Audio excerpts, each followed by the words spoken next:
started today evening. It's amazing to see how this forum is able to get great speakers like the speaker tonight, and I'll speak about the speaker in a bit. But great to see all of you here. There are about 120 people registered, but being a free event, I hope a few more show up, but it's a great turnout anyway. Right? So with that, this meetup has been in there for about 4 years now, every month, including December, and I always get some great people and some good friends as well. So let's get started. How we're going to do tonight is we get started now with after some introduction, we get started on the main topic. We break at about 45 minutes, about 7 o'clock. We take a break for 15 minutes, come back, then we talk 3 minutes each with 3 different speakers from you on the lightning talk, and I'm going to talk about that in a bit. After those 3 lightning talks, we'll continue with our presenter, maybe continuing the presentation or some games, some great engagement exercises. And about 8:15, we will adjourn, depending on the interest and the questions that we get. We have about 60-minute content, I hear from the speaker, and the speaker is powerful. So 60 minutes equals about 300 minutes. I'm kidding. But it's great to have such a speaker here. About the lightning talks. So who are the first comers here? First time? First time. All right. Welcome, everyone. Welcome to first timers. As I always say, it's always the first time, because after that you keep coming to this forum. And I see some great people coming back every month or so. So great having you here. I hope you like the event and keep coming. For you especially, the first timers, how it works on Lightning Talk is that we get 3 minutes to talk. Anyone in this forum, any one of you, can organize their thoughts for just 3 minutes, come speak here about any of their Agile experiences, okay? From work, from life, from studies, or whatever. All kinds of expressions are allowed in terms of having great experience, having not so good experience, having a learning experience, so on and so forth. There are people who have come to me saying, hey, I'm thinking about some great stuff and I want to bounce these ideas in the forum and see how I get the feedback. And I've always encouraged those thoughts. So if you have those kind of things, just your name and your title of the topic for 3 minutes should be on the sticky and should come to me during the break. Okay? I already have 1 person signed up, so 2 more to go. So the first 2 reaching me, race, will get a chance. All right, so that's the lightning talk. So a little bit of introduction, and I think it's self-explanatory, self-introductory. We have this great speaker, Kenji Hiranabe. Did I pronounce it okay? Yes. All right, cool. Okay, welcome, Kenji. He has come all the way from Japan. If you have attended last month, I also announced this, and this is so great for the forum to get such a speaker. He has been a frequent visitor to the US, and many of the times he comes and speaks at various conferences. Conferences like Agile Alliance Conference, where we get about 12,000 people these days, and it's 5 days full of agenda, and it's great to get someone from being a frequent visitor as well as being a speaker there. I tried twice. My paper did not get selected. So think about how great he would be to be selected continuously. He has written books, and those books are special because some of these books have been converted from English to Japanese. So that's a great effort to translate knowledge into the native and make use of that in a different culture. The only thing I have a question for him about, and I hope he answers, we all taught in US we are learning from Japanese.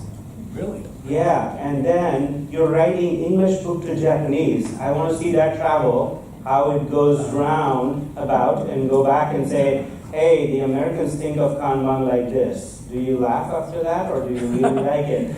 So we want to hear from you about that. Welcome, Kenji.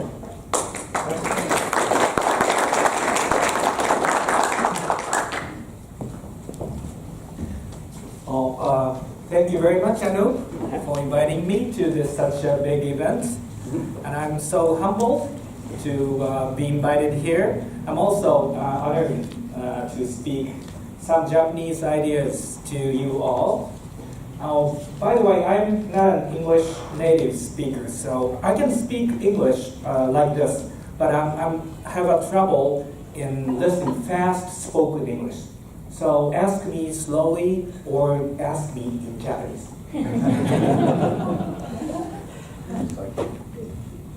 So where I'm from? Oh, I have 30 minutes, right? First 45 minutes. 45 minutes. Yeah, you have a lot of time. So I think I'm not good writing drawer, but Africa, US, Japan is here. I'm from this Japan seaside, very cold place. This year we had a lot of snow, and they have North Korean here, so we are very near around here. So I think some good things is happening with here with Trump and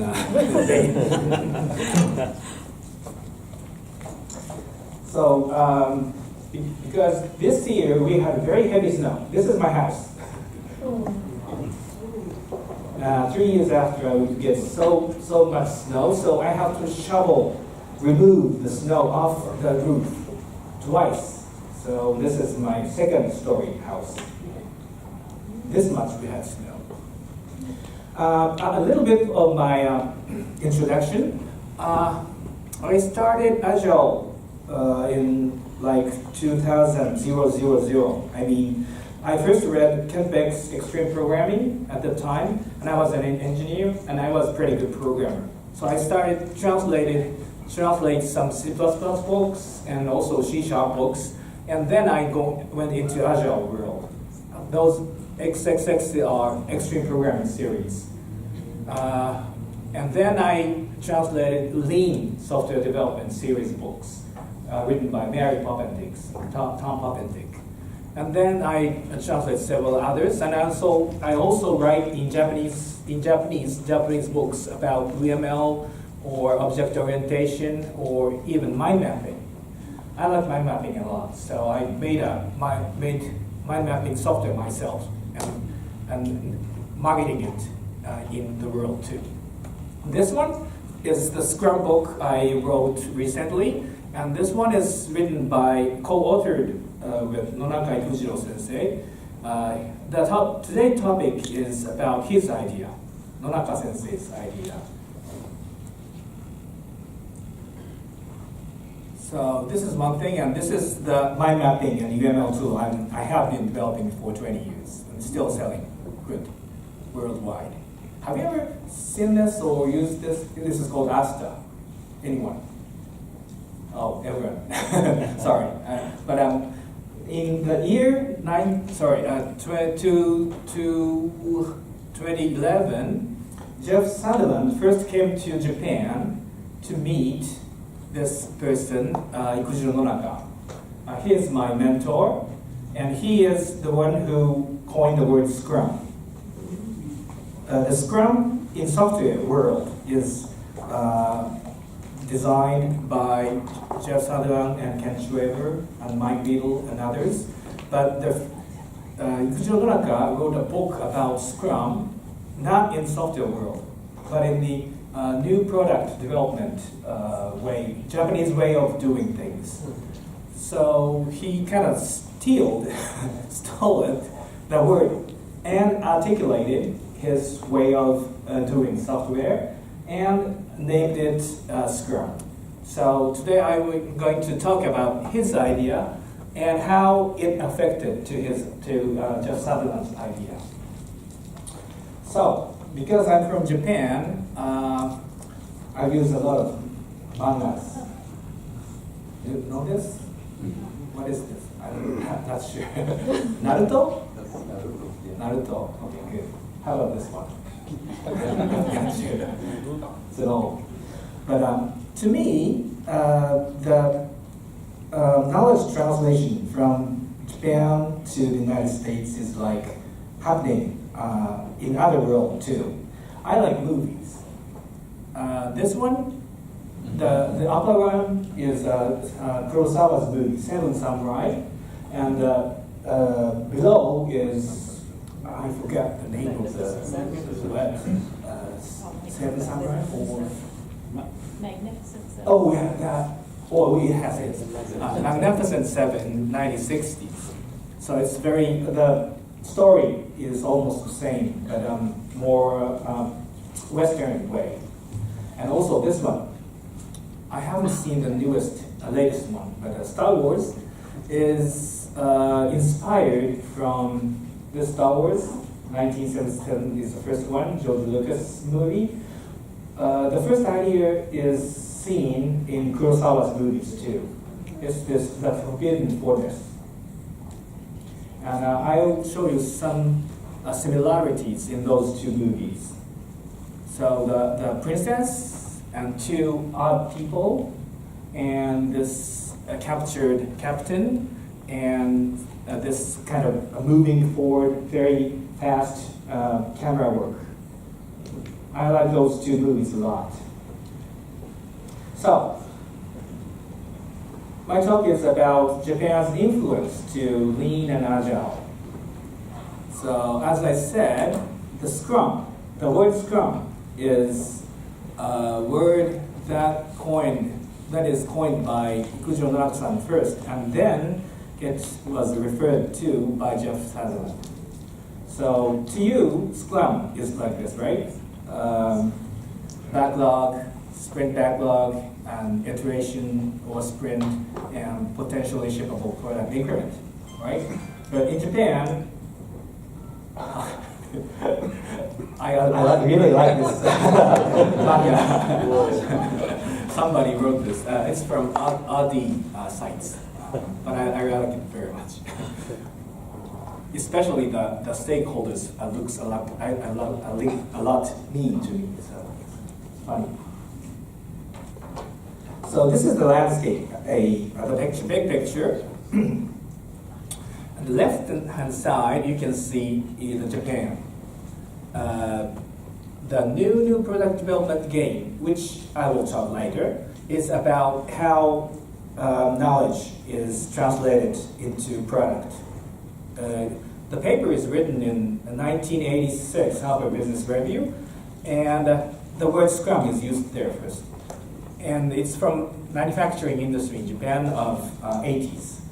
And of course, Toyota production system is from after World War II, so it's 1950, I believe. And the word lean is abstracted from the production system, and now lean is used a lot in innovation too, like lean startups. But lean itself is the first extracted from production system, so it's about Kaizen system. But Toyota also has Toyota development system, and it is studied a lot, and it's combined together, and the word lean is big now, and it's connected to Agile by Lean Software Development book written by Mary Popendick, and I translated it. And the other origin of Scrum or Agile is patterns, software patterns. A lot of Japanese or American geeks, programmers like software patterns, like design patterns, 1995. And it started from architect called Christopher Alexander. Are you familiar with them? Okay, good. Christopher Alexander find patterns in architecture or cities and named it and used those names to design the city or building or architecture with the users. So the idea was took by Ken Beck and Grady Booch, and they started Hillside Group. It's like 1993, I believe. And it's the first, what do we call this? It's a naming with context and solutions and problem together. So using patterns, we can solve a problem within the context. So that idea came from, originally from architecture, Christopher Alexander, and took by Ken Beck and others. And extreme programming was also written as a pattern language. And Scrum is also written in a pattern language way. So a big influence to Agile is one, patterns, programming patterns. And two, Japanese industry. One is from Toyota and the other is from Nonaka-san's idea. And big word lean is an industry word, and it came to software world too, and it's connected by lean software development. And after that, Agile Manifesto is like 2011, I believe. 2001. And Lean Startup was written by Eric Ries in 2011, I believe. So after Agile, a big umbrella word of Agile is built, Kanban was kind of spinned out. And Kanban, the word Kanban is of course from Toyota Production Systems. So all those are connected to each other. And now, in the Silicon Valley world, maybe all people are talking about lean startups, lean UX, lean innovation, or design thinking too. So this is my whole picture of Agile today. Oh, am I speaking okay? My English? Okay, thanks. That's good. I'm a bit nervous, but I keep trying. So here, Japan to Scrum. This is the point one, and point two is TPS, Toyota Production System, and Lean to Agile. But today I will talk about number one part. So, Nonaka to Scrum, I will talk about this. Oh, you can interrupt me anytime. Sorry, I speak too quickly and I'm nervous, so I don't have any space. You can ask me anytime, interrupt me, or anytime. The first book of Scrum is this one, Agile Software Development with Scrum by, I believe, Ken Schreiber, my people, I think. The book starts with a quote from the paper of Nonaka-san. Oh, san means master. Nonaka is the first name of a Japanese professor of my mentor.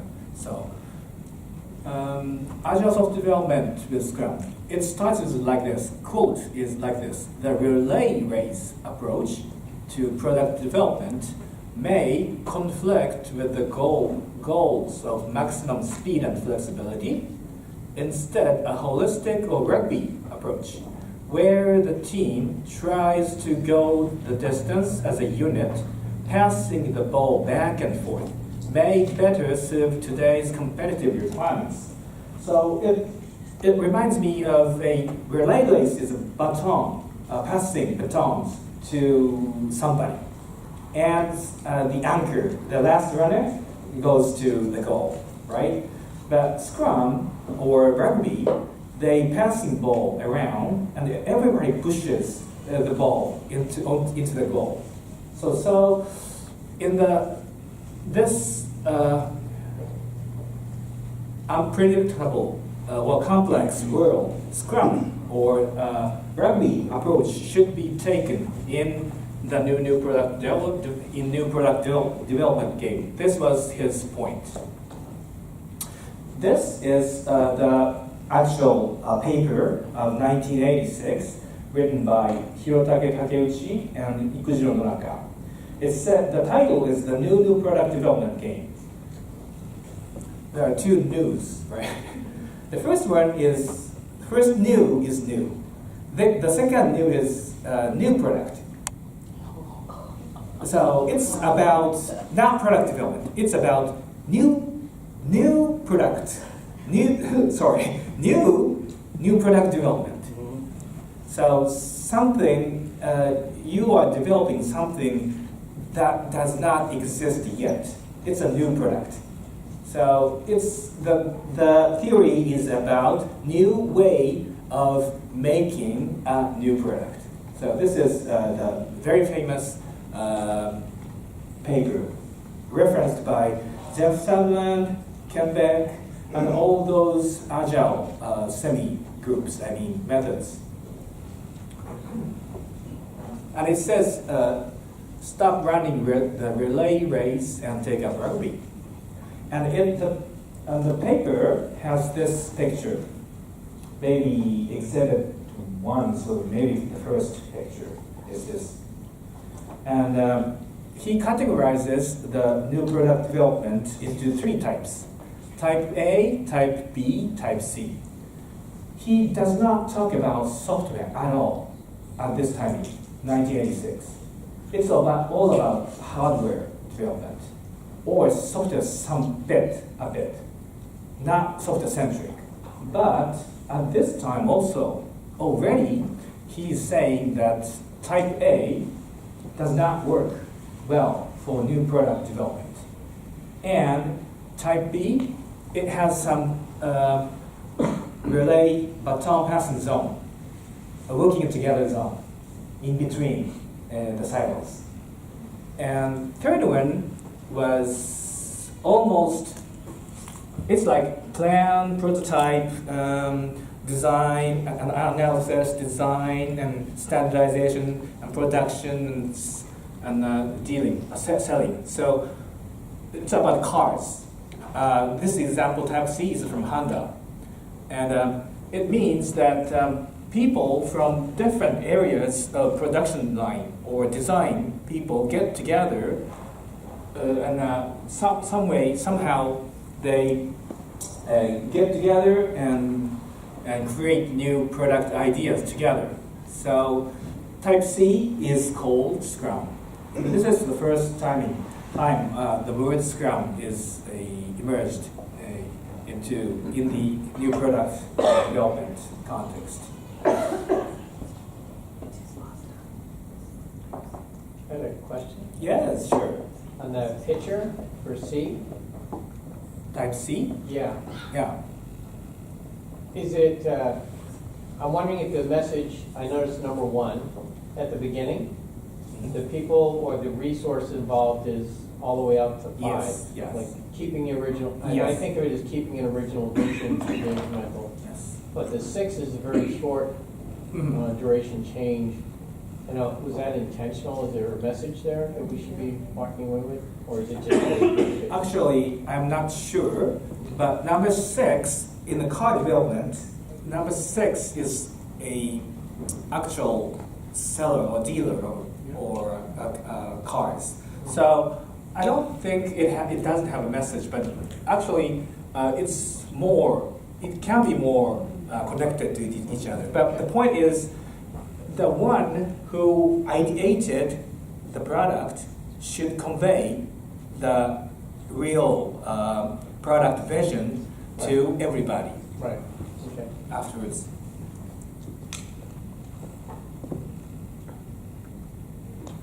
So to me, Japan and the United States and the world is connected, and I'm here today, so I would see that Jeff Sutherland, Nonaka-san is like Yoda. He speaks very slowly, very few words. Speaks like Yoda, actually.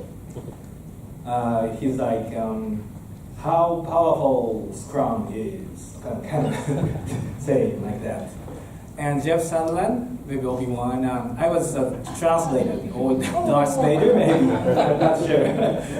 And I translated it in between.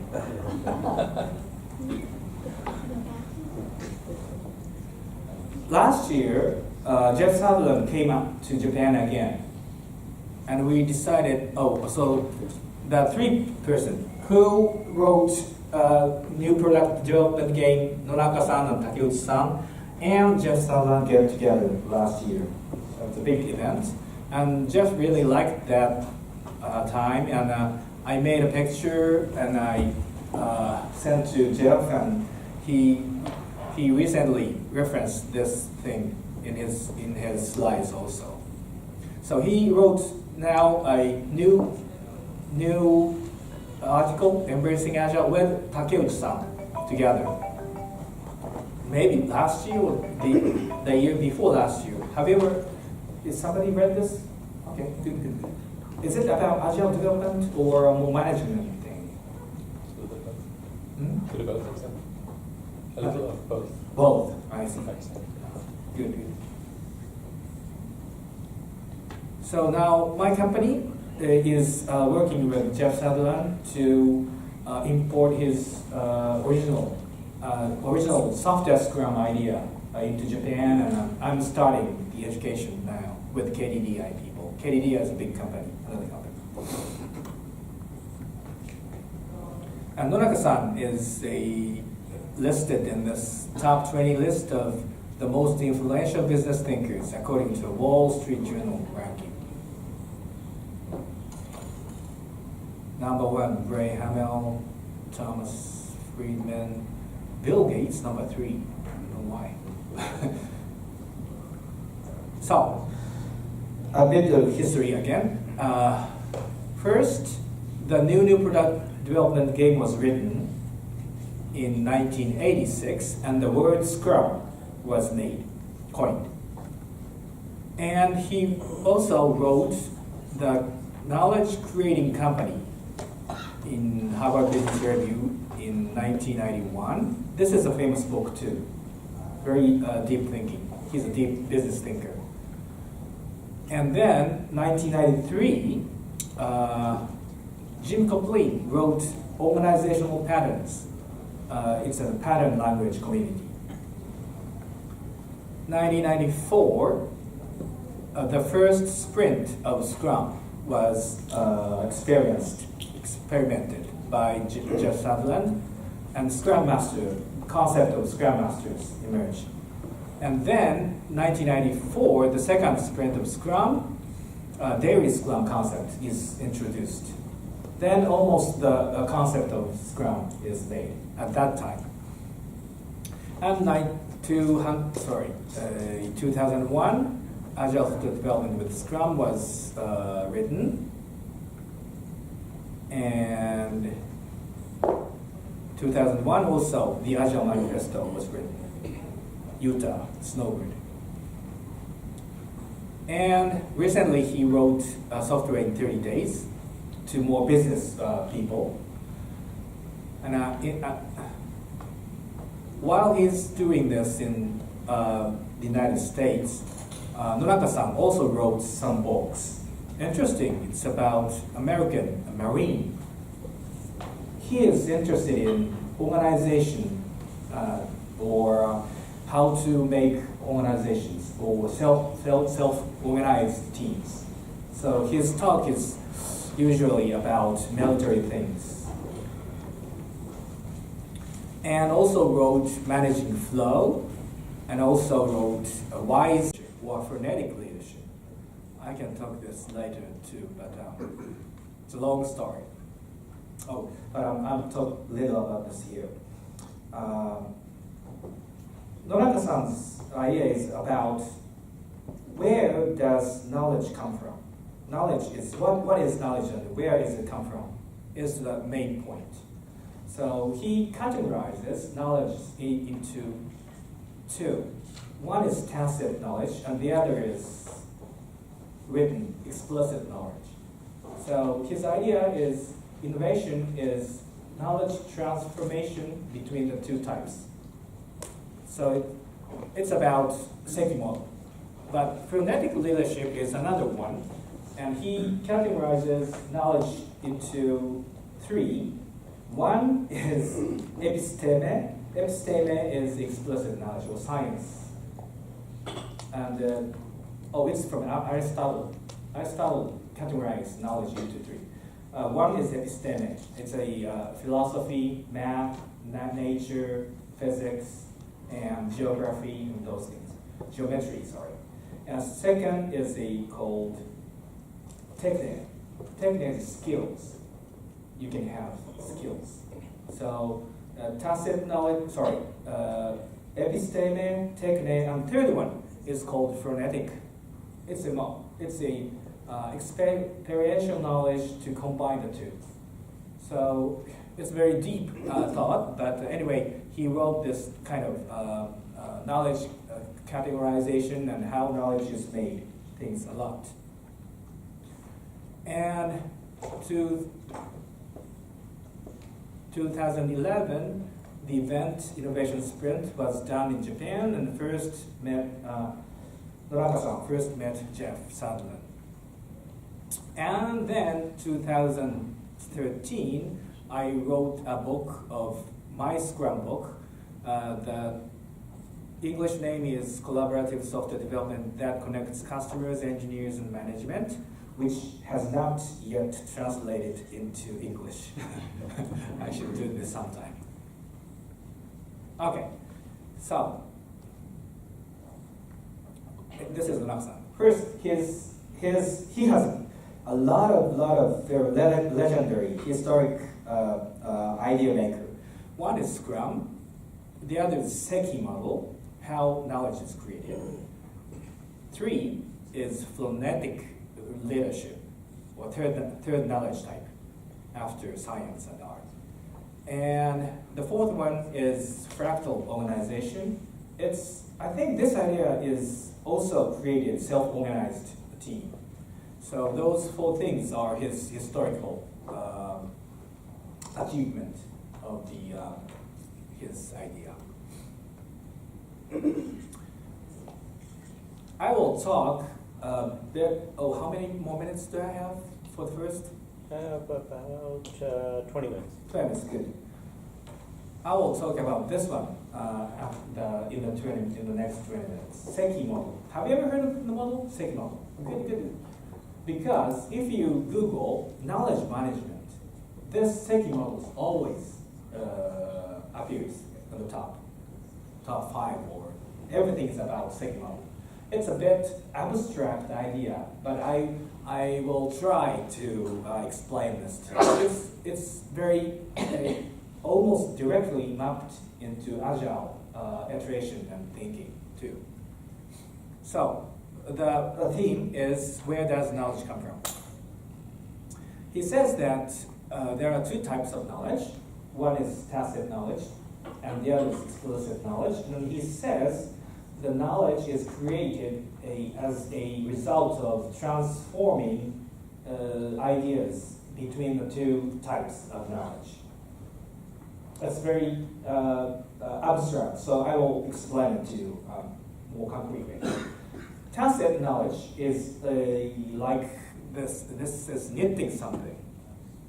But to learn how to knit, I don't know, cap or some vessel, I don't know, there's no written manual for this.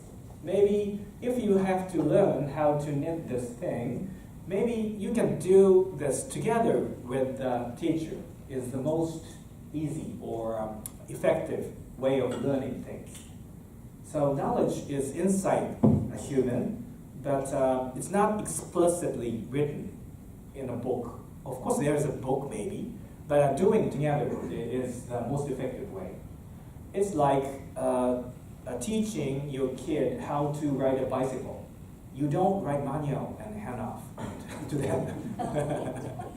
Easiest way is to go to the park together and maybe support a bit, and gradually he learns how to practically ride a bicycle.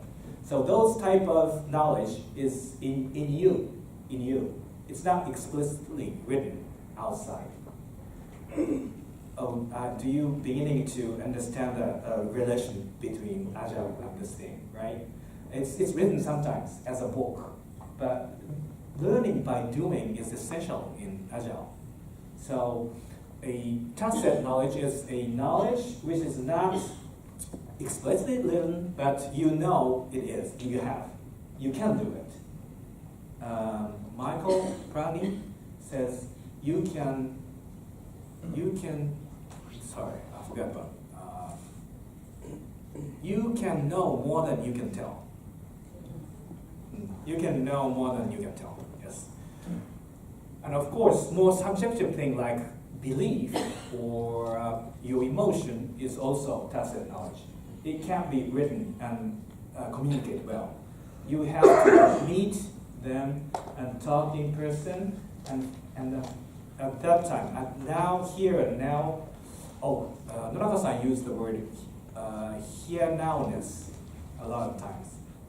Here nowness, here now. I talk, I use passion, and I want to communicate something, and you accept something. This here nowness is most important thing to convey tacit knowledge. Okay, explicit knowledge. Those are the books. Books or papers are the most historical invention of human being, right? Because you can read or write and use language and paper, you can pass your knowledge into the next generation. Like Newton's F equals ma kind of thing is always true before Einstein's new one. But it's not contextual. It's written and you can pass it on to others by written thing. And you can learn between generations. It doesn't have to be here and now to learn things.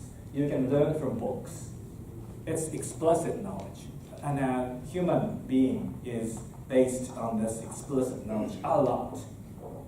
And we believe, engineering or science believes that explicit knowledge can capture the whole world.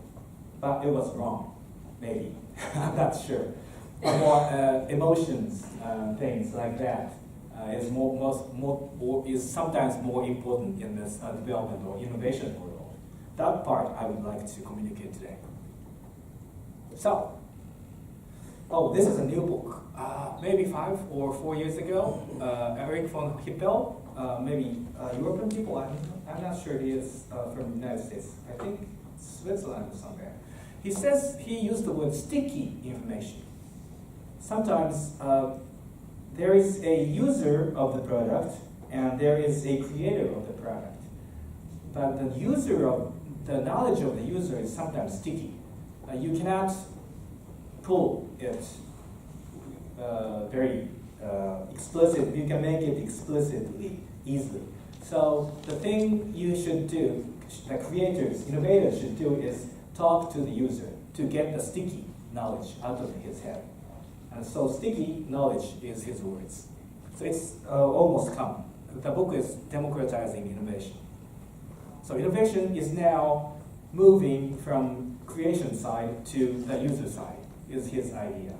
And the reason is the user's knowledge is sticky, so you cannot remove it easily from the user to the creator. So you should go and meet users to get that sticky knowledge. That's his idea. So this is the hardest part for me. I will explain the SEKI model. SEKI is the 4 capitals of socialization, externalization, combination, and internalization. So as I said, knowledge is a transformation of knowledge between the 2 types, tacit and explicit. So there are 4 stages, but all those 4 are transformation. 1, socialization is from tacit to tacit. And externalization is tacit to explicit. And the combination is explicit to explicit. And the last one, internalization, is explicit to tacit. And this loop starts from here. Someone can do something which cannot be explained. Or someone thinks this is great, but it cannot be explained. So it's from here. Individual thinks this is a good idea, or somebody has special skills to do something. Okay, then first phase is called socialization. What happens here is doing things together or experience something together to get knowledge without words. By doing, just mimicking or doing something, or experience together. So in this stage, those individuals are merged together and exchange their ideas, talking by doing and things, and it's socialized to not only one person, two people, or a group, or a team.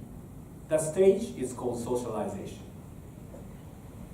And then, second stage is called externalization, meaning that someone articulate that knowledge and write something. So it can be sometimes requirements, user stories, or specification, or scientific formula, or maybe patent, or whatever. He can express this to others. You can publish this sometimes. And this is tacit to explicit transformation. The third stage is called combination.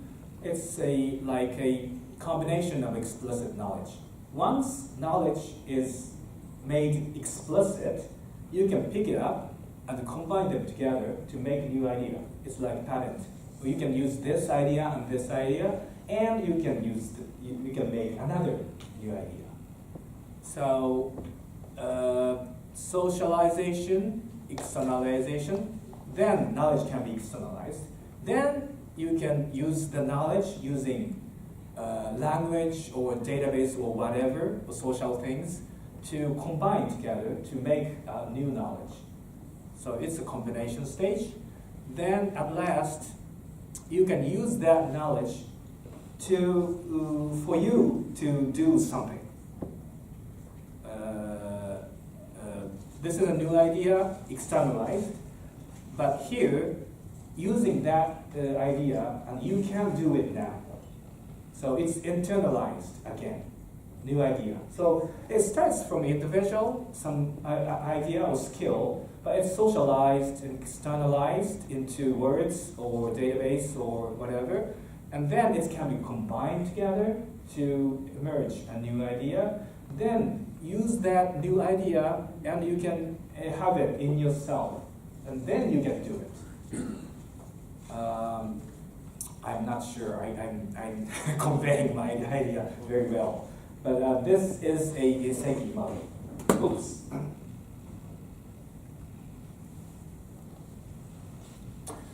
I won't read this, but I'll share this later. Some sites after this. How many more minutes? About 10 minutes. About 10 minutes. Okay. I will finish this. Real story about this Sagan model to make it more realizable, tangible, or more accessible. It's a story written in his book. It's about Matsushita electric home bakery system. In Japan, we have a rice cooker for a long, long time. Rice cooker. Do you have a rice cooker in your house? Yes. Oh, yes, good. But do you know there's a home bakery system that make bread? Oh, is it? It's quite new. I mean, not new, but 1980s.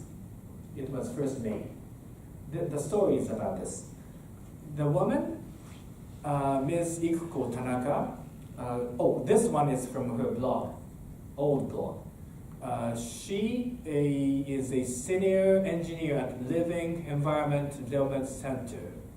Ever since she joined the company, she has involved in development of cooking software.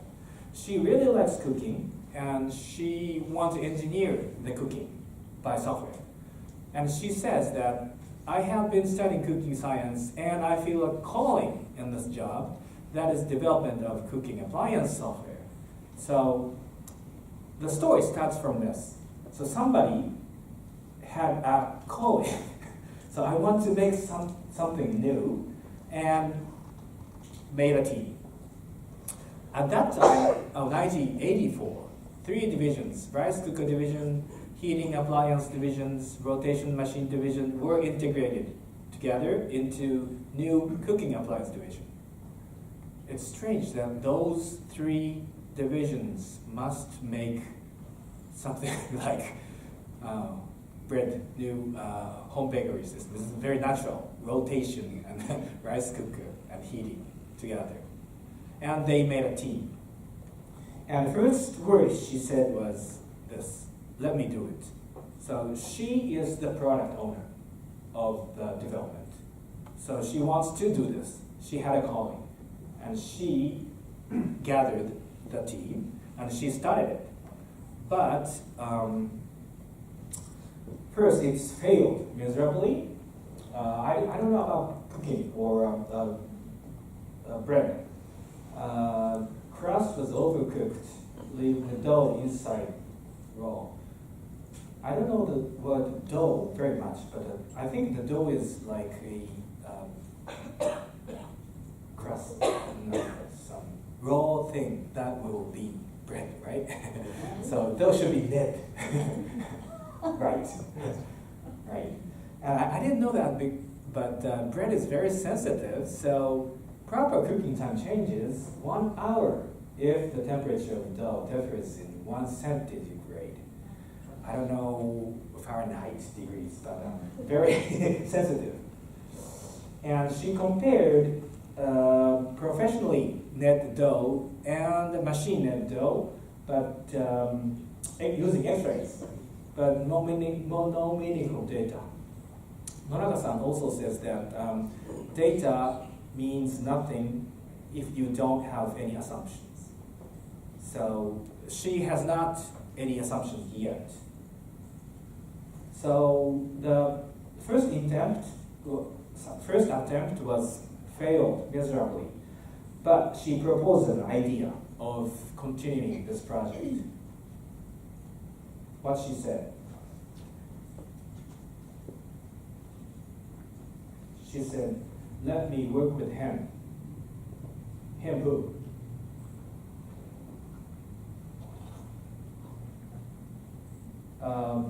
He visited a lot of bread makers, and he found her most favorite bread maker in Osaka City. And she went to Osaka Internal Hotel, and she worked there for 3 years.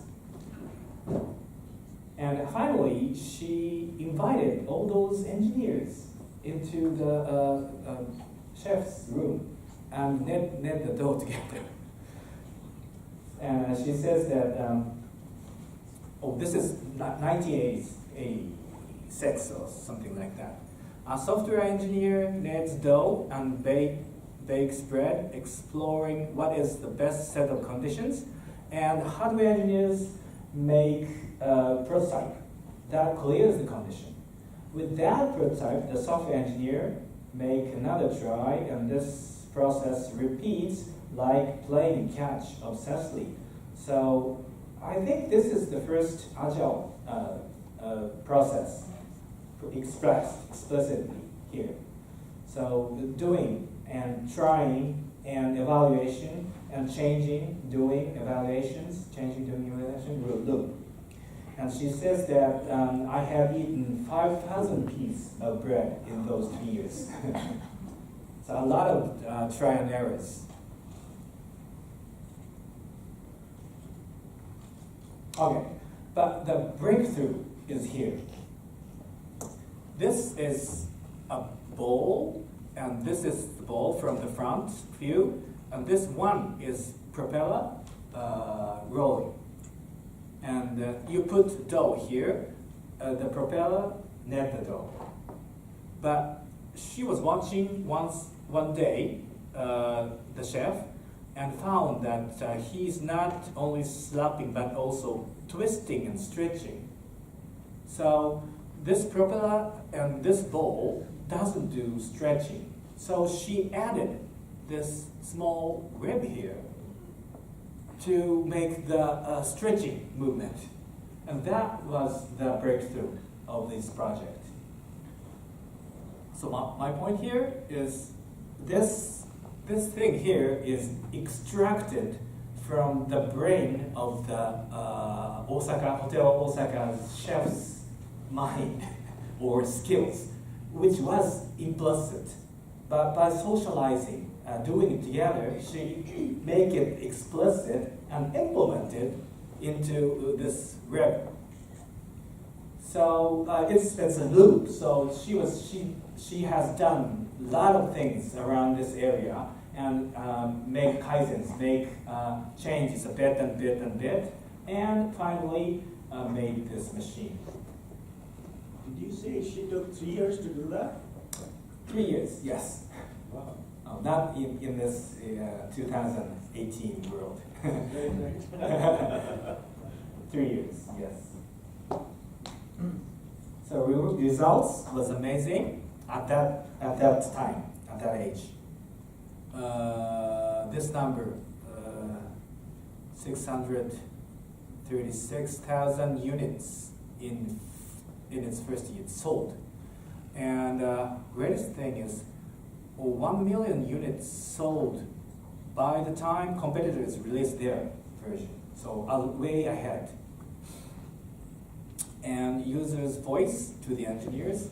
Oh, this kind of thing. Users' voice to the engineers. This kind of thing is common right now, but very new at that time in Japan. And I like this saying. This is a poster of the bread maker. It says, it's an invention since rice cooker. You can read this. So rice cooker is always there, already there, but a new invention.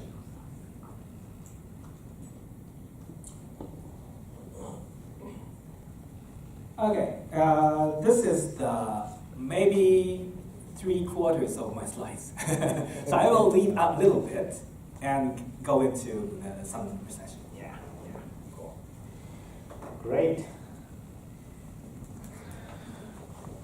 Great session by you. Thank you. And we'll take a break. Yes. If you're okay with it. Yes. And we'll come back in 15 minutes. Of course, see me for any of your 3-minute lightning talk ideas. We already have one. We're looking for 2 more lightning talks. So come see me. And by the way, before we go into that break, just for the new people, if you are a PMI ACP, you get 2 PDUs for attending these. As well as if you're a PMP, you also get 2 PDUs. If you're both, you get a double dipping. And if you are a CSP, I mean the Scrum practitioner, yes, Scrum certified practitioner, certified Scrum practitioner, 3rd time. All right, so then you get 2 SEUs as well, because it's a forum that is endorsed by Scrum Alliance, so we get all of these benefits just for attending this. So let's come back at about 7:15 and we'll get started. Thank you.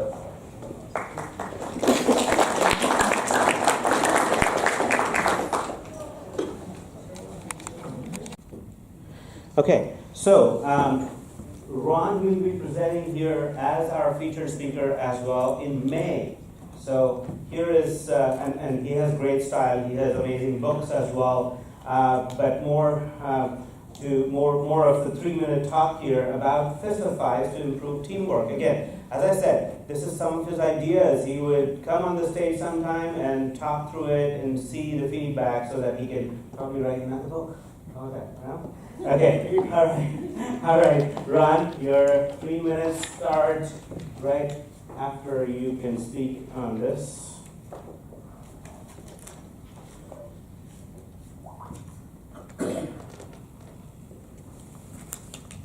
Probably not this one.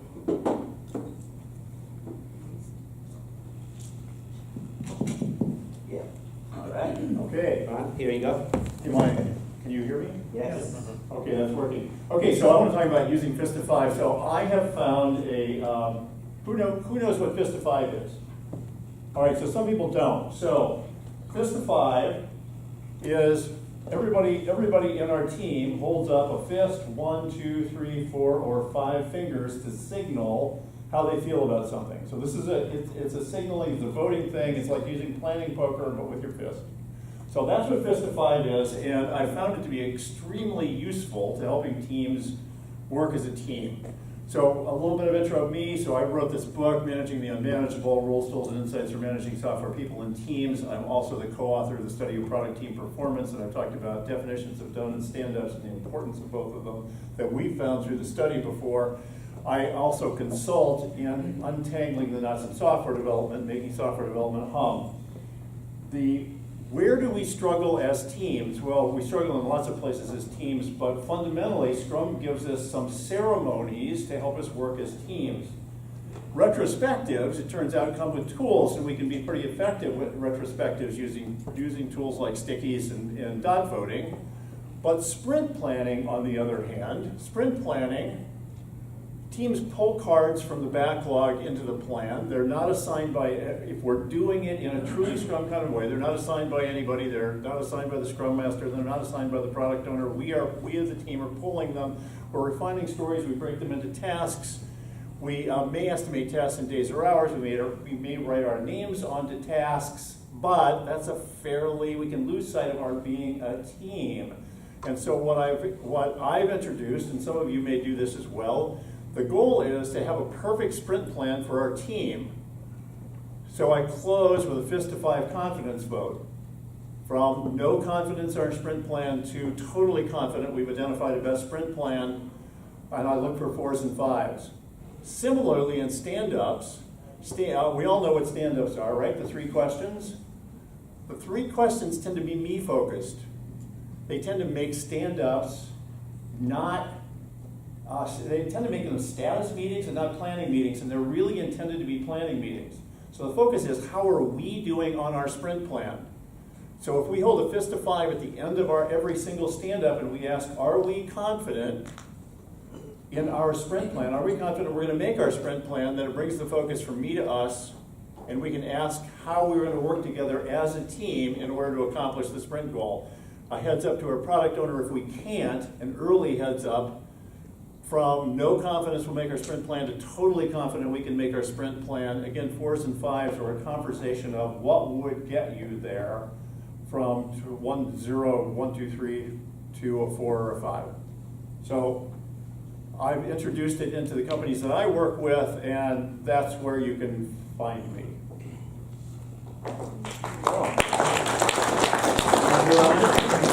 As always, a pleasure. Thank you.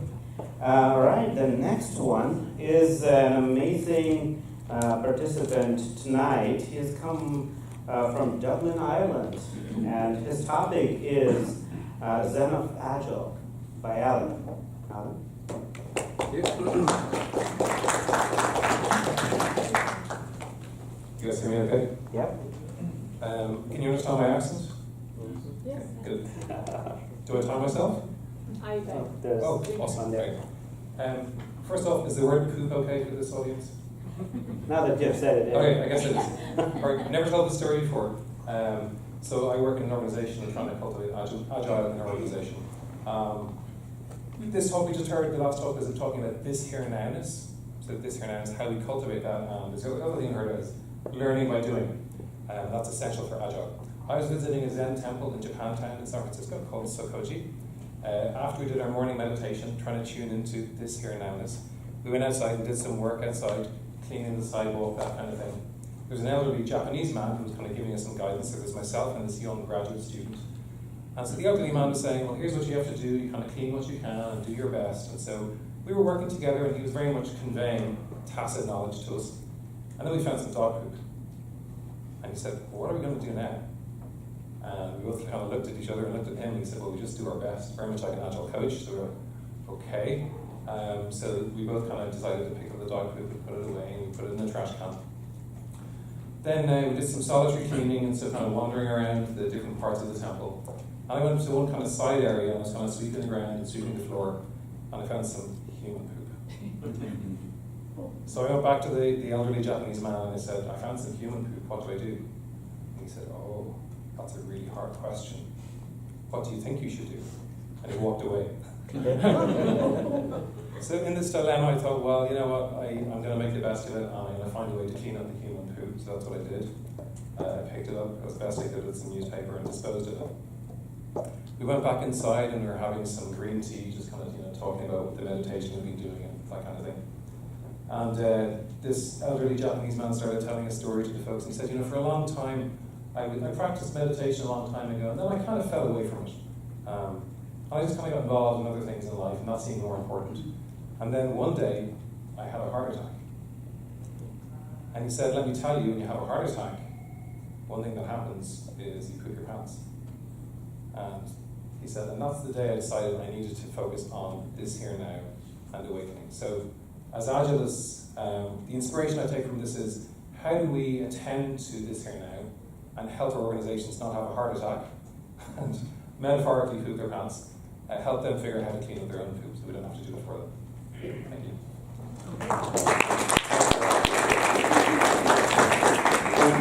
Great here and now message. The third one is transforming delivery teams into problem-solving teams. Welcome, Prashant. 3 minutes, and the indicator is right there. Okay, thank you. Hi, my name is Prashant, and I work for a very specified retail, online retail or e-commerce company, which is very much led in producing their own products. So I have 3 teams. Each team has one UX designer, front-end developer, back-end developer, 2 QAs, and product owner for each team. But what was happening was that we were developing, we had a mandate that, okay, everything that you develop in a sprint has to be delivered right after the sprint. So what was happening that the bigger features were getting out of the way. Whenever the user wanted to have something delivered as a big feature, was not getting into the production.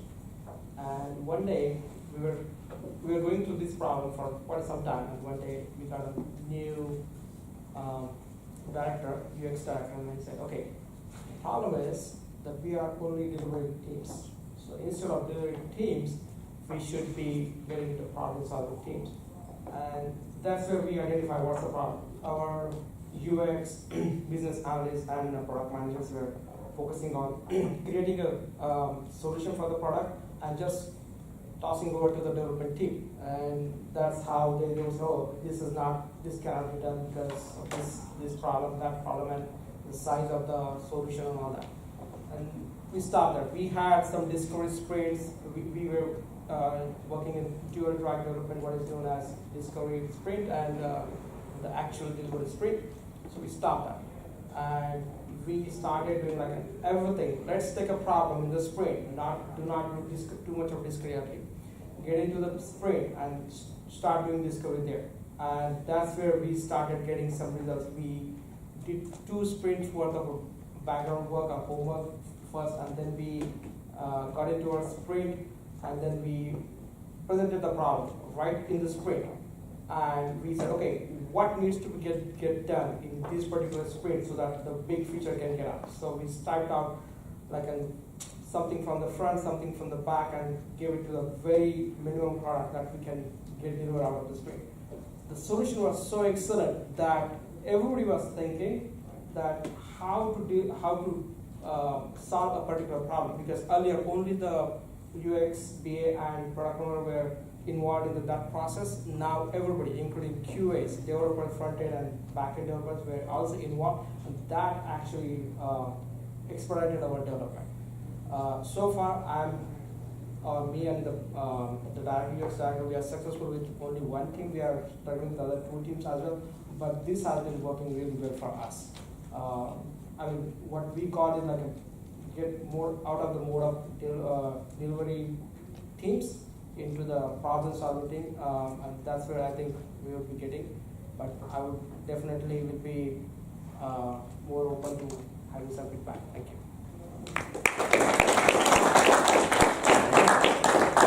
Thank you, Prashant. Thank you. All right, so as you can see, we are recording the session, and we have recorded about 8 sessions already. They are all on the YouTube, and the YouTube name is same as the meetup name, Silicon Valley Agile Trends in Leadership. So if you go on YouTube and search with the same name as the meetup, you can subscribe to that channel, and you can watch all of those hour and a half, 2 hours of session for free. So that it's a great refresher. So people who have not shown up tonight because of the traffic or whatever engagement they have, you can always watch. So it's a great idea. And Alan, my friend, you reported. So you can go back to Dublin and post a little bit. All right. So with that, Kenji, we want you back here talking more about tacit knowledge. A little bit more. A little bit more, yeah. Before was how tacit knowledge is the important thing, and how to extract those knowledge into explicit by using conversation or passion or using here, now conversation. So it's recently I read a book, recently you all read a book about design thinking, or here, these schools and other design thinking communities around here, so you may all know about this. But I won't talk much about this, but I found that very important thing here is the design thinking phase starts with this part, empathize. So I found that Nonaka's ideas also connected to design thinking. So here's my analysis of thinking. I recently installed to my iPhone Ideal Method card. There is a free version of the card, and there are several methods, practices in the app. I'll show you one or two of them to show the relationship between today's talk and design thinking. One is role play. It actually says when you develop something which is used in the bed or patient, you should be a patient once, right? You should experience what they feel. So it says that trigger empathy for actual users is the important starting point of the product development. So that's an important connection. And another one I found was this one, body storming. Have you ever done this? Anybody? I haven't ever done this, but it should be interesting and exciting. This team is making a prototype of a new seat for Boeing 747 or something. So the wall there is have a curve like a jet, and they used this cheap chairs to how they can innovate this chair and doing experiment with this body, using bodies. So they're doing experiment by doing experience, and get some empathy or feeling from that kind of thing. So it's so connected to me. So in Agile, there are several Agile practices. I try to map practices onto those safety model map. Oh, it says battery is almost dead, so I'll do it fast. Like sprint demo is watching working software together to get the feeling of how it works, and visit users, of course.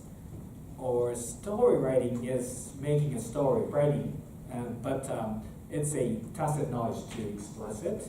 And sprint planning is a combination of the story to make a good sprint, and everything about learning. There are a lot of practices like reflection or stand-ups or retrospectives. It's about learning. It's using bodies and conversation to internalize the idea into yourself. And also pair programming is socializing, and coding standard is a way of making an agreement together to make the knowledge of the team explicit. And set together, of course, is making a good ba. Ba is a place to talk here and now. And daily stand-up also make explicit knowledge, what you're going to do today, to explicit. And retrospective is also tacit writing things to share. So a lot of Agile practices are mapped onto this Seki model, but not precisely done yet. Seki model is several layers. So not only one iteration or sprint can fit this, but underlying idea is captured like this. So last part of my talk today is conveyor of knowledge. As you can understand so far, my talk is about the importance of people have knowledge or passion who can drive the team. And the way they drive the team is not only documentation or specification or written things, but himself. He's a container of knowledge or passion. His human being itself is the core value of the product. So I'll show you some pictures from Honda's. Soichiro Honda is the originator of the Honda Motor Company. And this picture is so interesting because he made the bike, but he also goes to the racing place and watching the rider. But he's on his knees and he's said to be hearing the engine sound by his right hand. The movement, some vibration using hands. And he is also using his nose to smell the oil. So he himself, not just watching the users, he almost seeing from the rider's viewpoint, he's inside the rider, and mimicking his leaning positions and things, and using his 5 senses, or 6 senses maybe, to gather information, to get the maximum empathy of the rider. That's the pictures that I like it most. And after this, he goes to Gemba. Gemba is a Japanese word for the working place. So he is discussing the idea of how to build, in this case, car, to what he likes good, or as a product owner, he thinks the car should be like this, but he is using words and actions, and also drawing those diagrams or something on the floor and conveying the ideas explicit vocally, and also using passion here, now, yes. So my point today is the core value of the product come from the product owner, but product owner should have the empathy to the users, and also has to have a great passion to convey that knowledge to the people who are creating it. Hopefully, every developer should go to see the users and experience the users are having. And using that empathy can make product much, much better and quality. And if you don't have that, it's just the information passing. Just you should do this. Your task is to do this. But if you lose the point meaning how the user feel about the feature or its task itself is important, and that should be conveyed by a product owner, who first planned the product and it met the users who are using it, and not by the documentation. He should go around and talk to people a lot of times and share his passion and ideas and empathy. the empathy cannot be conveyed only by documentation. You should talk and talk and talk and experience, and using the conversation and sometimes drawing, sometimes concept sheet or pictures, whatever. And he should do his best possible way to be a conveyor of knowledge. Like this, he should go through. So this is all about my talk. But additionally, I will introduce some. I talked about Scrum, and today I talked about Sekimabu. I talked about furnaces a bit, and only one slide left is about this fractal organization. Recently, Scrum is thought to be scale. Scrum at scale, LESS, or other frameworks like SAFe and others. But I'm not sure if it scales well yet. I haven't seen a big Scrum team or meta Scrum working great. Still, I haven't seen it yet. So I'm kind of skeptical, but it should be, I think, but I haven't yet. So that's the challenge to me. One more thing is this picture took when Jeff Sutherland first came to Japan and opened and did the first Scrum Master course, Product Owner course in Japan, the very first time. And I and Nonaka-san is here, and I were invited to dinner after this. So we went into the class, and they were doing QA session, the last hour of QA session. And the question he was asked by a student, by a seminar attendee, was like, I'm a product owner, but I have many stakeholders I have to talk to. One is salespeople, the other is a support team, and the other is a user itself. I have a lot of stakeholders. How can I prioritize the backlog, myself? I don't know a good way to prioritize the lots of backlog items from different stakeholders.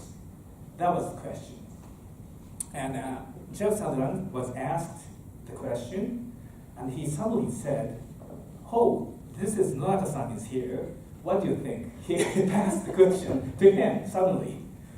The assumption I had was, first get together all the stakeholders into the room and do some sticky notes discussion, and maybe dot voting or something like that to prioritize the backlogs.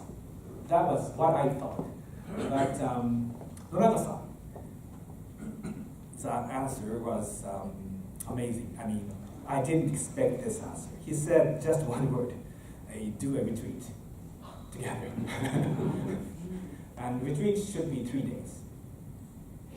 And said, the first day, everybody comes, but they will talk about explicit knowledge a lot. Like this is the company structure. This is the manager here. Our budget is something, and there is 100 architects here, or all those written things. Everybody knows about it. First day was talking about that, but you have to do dinner together and drink sake in Japan and take hot bath together. At that time, they will talk about why we are here today now. Like, I'm from southern part of Japan, and I have several, 3 kids. The first one is 3 years old or something like that. Those are not known as a team. But after those implicit knowledge exchanging, tacit knowledge is a very thin layer. Explicit knowledge is a very thin layer, but to understand people is to understand more about tacit knowledge and conversation, using those conversations to know the background of the team. So first day ends with the explicit knowledge only. But second day, the discussion begins, a real discussion, what this product should be. from the different part of the companies, but they're together and they know each other now. So he says the story is about Honda. Honda Soichiro is the originator of the Honda. So second day, they will get together first time, and they became we are Honda. And then third day, after dinner and sake and have bath again, the third day, at last, do the prioritizing, he said.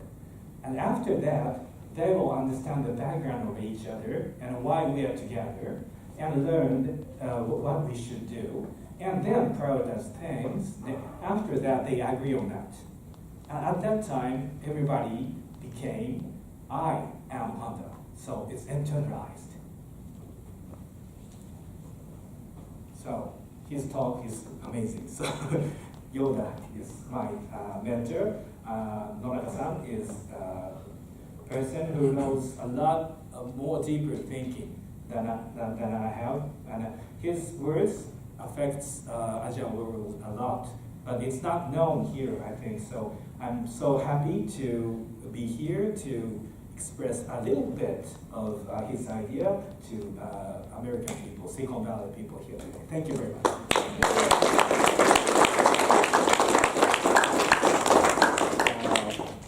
Amazing talk and amazing ideas, Kenji. Thank you. Great having you here. I'm so humble. Thank you very much. Super. Thank you. One more time. Great. So, as our tradition goes, next couple minutes, of course, we have time for questions as well. But the reward that we offer our speaker is by giving our one sentence from each one of you, talking about what did we learn today. Okay. Hashtag, what did we learn today? I think retreat is the good thing. Okay, do the retreat. Yeah. We actually Great. do that. No, but the Inside third source. day. Third is the project. Very good. Knowledge sharing. Yeah. Okay.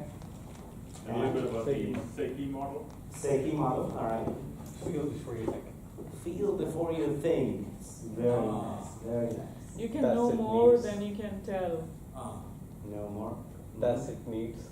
Tacit needs. Yeah. the- Sure. I like to let him do it, and Let me like do to it. work with him as a practice, Yeah. Yeah. Feel Great. your customers' needs. Great. Cool. Some more. Here nowness. Here nowness. I like that one. And I see that as takeaways there as well. So whoever contributed that, great work. Thank you. Yeah. Something Well, I like was going to say, the way you laid out the tacit, explicit, and some of the activities that actually exhibit different styles of learning in each area. Very good. Thank you. Like that. nice. Anything else? I would really like to say that CyberSource actually does the retreat. Our Yes. CLT meetings. Right. 3 days of meetings. Most of presentations during the day, they are almost dead, and then they are taken out to dinner in a very cool place. And we do They- that too. They eat. Yes. They So she's talk. talking about CyberSource. That's one of the divisions inside Visa. That's where she and I work. In Japan, when you drink sake, we shouldn't pour yourself. We There you go. pour. Yeah, exactly. So to start conversation. Yeah, of course. Great. One last point, and then we'll start asking him questions. Empathize. Yep, that was a big one. All right. Some more Q&As for you? Yeah? Yeah. We'll ask some questions. But actually, my battery is dead now. No worries. We want to see how much of that knowledge has been inside you, or more actually. Right? So go for it. Slow English. Slow English. Or All right. Japanese. Yeah, sure. Go for it. Okay, I have a problem. Yeah, so the question that you mentioned that you haven't seen a working meta scrum or scrums. Have you? No. So the question is that what can we do to make it work? Difficult question. I have no answer yet. Jeff Sutherland says that there are only two things in the world that scale. One is internet, the second is Scrum. But I'm still not already believing it yet because I haven't seen it yet. I'm sorry, I have no answer to that yet. But Meta Scrum or Scrum of Scrum is one solution, can be, but it reduces a lot of power of Scrum. Did Professor Nonaka ever talk about William Edwards Deming and his influence on Japanese manufacturing? Sorry, Deming? Deming. Did Professor Nonaka, in his writings, does he talk about Deming and that influence in Oh, I don't know. I don't know. Deming is referred to in TPS book a lot, Toyota Production Systems a lot, not Nonaka's. Yeah. So I have this silly question, right? So I came a little bit late. So you shared the slide where you had Honda, feeling the engine. Why didn't he get on the bike and try it for himself? Sorry? Why didn't he get on the bike himself to feel the engine? He ride himself, of course. He's a racer too, F1. So he can drive and he drive bike. But he maybe wants to see some professional rider is riding and see the difference between himself or I'm not sure. I think that maybe this is easier for him to observe. Imagine if you're riding, you're experiencing it, but if you're there and you're touching the ground, and you're seeing and you're just smelling and everything, you observe more. So you need to go to. I ride a Honda bike.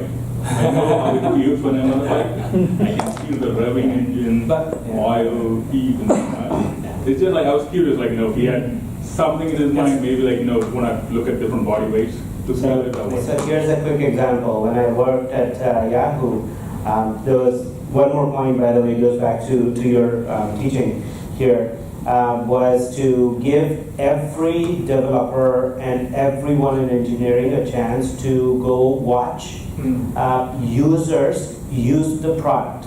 Okay, that gives a very different feeling. And I've seen people searching and getting confused.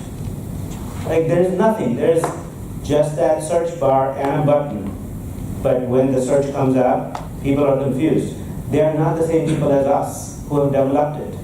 Right? We exactly know where to look. Oh, if I look on the right, I get my product. If I look at the list, I know what to do with it.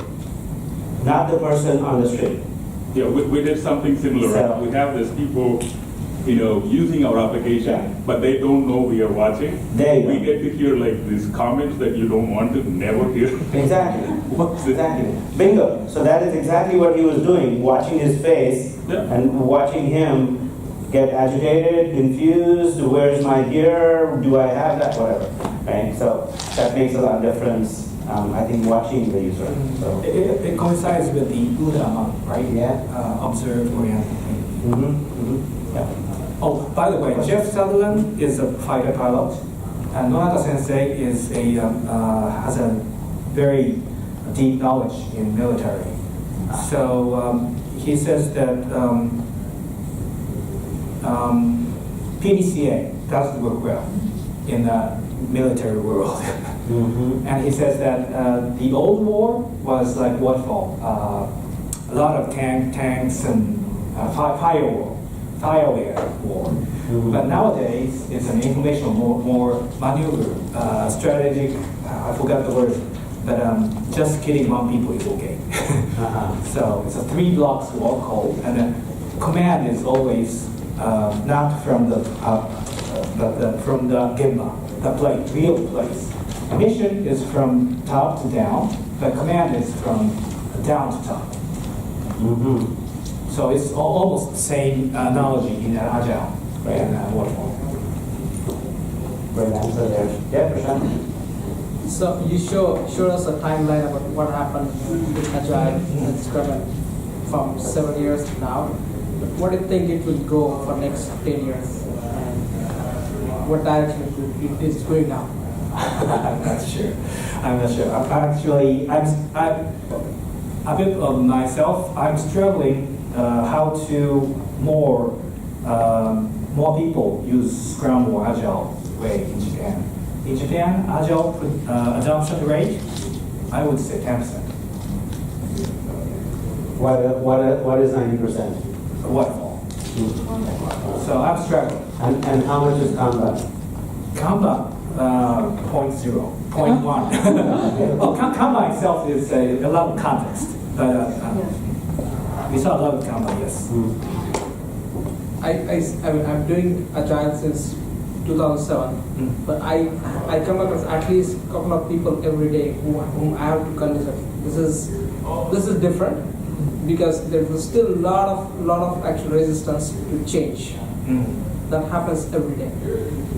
In your context too? Yeah, in Agile, wherever I work, in present or past or wherever, people do not accept change at all, and sometimes easily. Do you see the same Yes. resistance? Yes. That in Japan? We are not good at changing. So let me just share because it's glad with your comment. You know, I was with Salesforce and actually I was amazed, you know, to see how every new person easily adapt, you know, themselves to Agile place. Oh, really? I think that the reason why this is so far, you know, amazing, you know, just to watch, is because the company started as Agile place, you know, just and they grew with this kind of way of thinking. What happened? I was a consultant replacing woman, very short, 3 months contract, replacing woman who was on maternity leave, but I drove all the way to San Francisco, just wanting to be at Salesforce because I read so many things about their Agile framework and everything. So the interesting thing was it happened at the end of my contract because they grew so much, you know. They brought a person who was you know, who converted actually waterfall to Agile, you know, to kind of bring his knowledge to help them introduce some waterfall thinking, because a so large company, they couldn't, you know, who made the comment about scrums, you know, they couldn't just scale, you know. So they thought that maybe the sudden growth that they had, you know, several years ago will, you know, just will help, you know, grow more with some waterfall. So it's going to be interesting, but the place is really different, you know, just, and everyone who comes really kind of goes with the flow. The Salesforce team, they don't have Scrum Masters. Are you talking about the San Francisco office of Salesforce? They don't have Scrum Masters. So yeah, they have. I was in a program manager, Scrum Master. They actually do everything is team based. Yes. I was not necessarily there. You know, just at all. I'd like to do a short vote. Yeah. Do you think every software development should be done by Agile, or waterfall can be useful at some places? 100% Agile, or some waterfall is better working place there is? Which one? The first one, Agile. Okay. The other one, sometimes waterfall. Oh, unbelievable. Japan, everybody like that, like this. 1 or 2 Agile, 2 strong Agiles. But others sometimes suspect. Okay, sorry. So you mentioned that in Japan, adoption of Agile is less, just because in Agile, you fail fast also, right? So you never want to fail, right? We don't you want to be fail. successful. so that could be one reason. Yes. The other thing is the contract structure. Bigger companies doesn't hire programs. They outsource. So they still don't know IT is getting the core value of the company. They ask vendors to do things, and they get deliverables and check just once at the end of the project. Cool. Yeah. One last question. In the beginning, you had this really awesome context diagram that showed how Scrum was expanded into Agile and then merged with Lean into Lean stuff. how does design thinking fit into that? Do you see some overlap, or is there like between design thinking and agile? Is there yes, there is one part in the map. Yeah. Here, the 5-step for epiphany or something. The first one of the design thinking, I put it here to lean startup. Okay. But design thinking is behind, I think.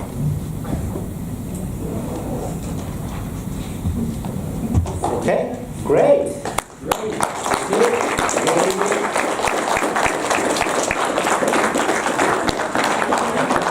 Great to have you here. Kenji, it's amazing to see you, and we'd love to see you next time as well. And whenever you come from Japan, in your audience, or come here, talk with us as a speaker. Okay? Thank you. Thank you. Thank you so much, everyone. We'll see you in April.